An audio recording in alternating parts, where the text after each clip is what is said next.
মানে হলো এই যে আপনাদের সোল অনেক বেশি সমৃদ্ধ, অনেক বেশি ওল্ড। আপনারা জানেন যে লাইফকে কিভাবে ডিল করতে হয়। আপনারা জীবনের অনেক কিছু দেখে এসেছেন আপনাদের পাস্ট লাইফগুলোতে। তো সেই এক্সপিরিয়েন্সগুলো যেগুলো কিনা আপনাদের মধ্যে বিল্ট ইন হিসেবে আছে, সেইগুলোকে আপনি এই আগামী 3 বছরে কাজে লাগাতে পারবেন এবং অটোমেটিকলি আপনি পরিস্থিতির সাথে খাপ খাওয়াতে শিখে যাবেন। এখানে এসেছে ফায়ার ফেস্টিভ্যাল, যেটা বলছে যে আপনাদের লাইফ থেকে যত ধরনের নেগেটিভিটি আছে, আপনাদের লাইফ না সবার লাইফ থেকে নেগেটিভিটি, সমস্ত ধরনের পরিবেশ থেকে নেগেটিভিটি আগামী 3 বছরে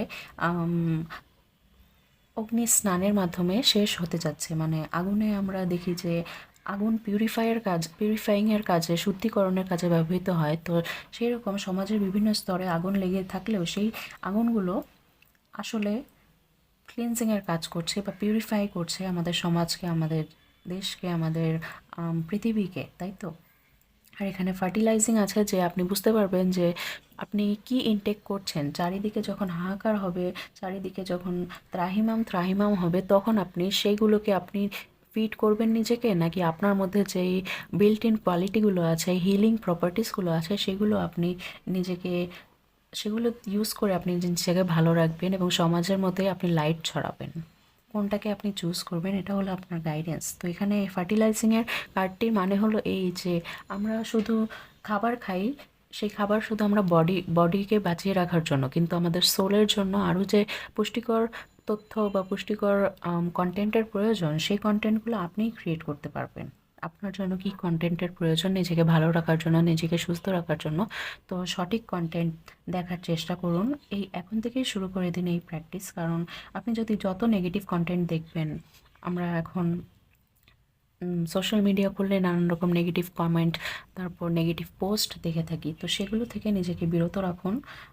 নিজের মাইন্ডকে যতটা ফ্রেশ রাখতে পারবেন ততটাই ভালো। কারণ আমরা যদি নিজেদের মাইন্ডকে ফ্রেশ করতে না পারি, সেক্ষেত্রে আমাদের সোল অনেক বেশি বুড়িয়ে যায়, রাইট?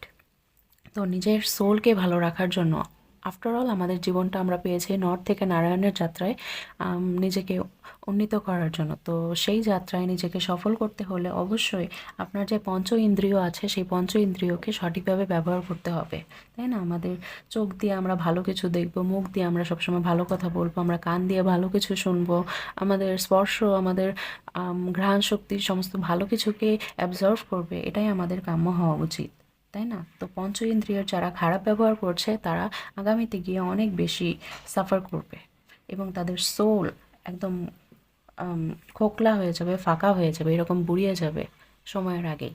তো নিজেকে এখন থেকে একটু সাবধান করে নিন যে আগামী দিনগুলোতে কিভাবে আপনি লাইফ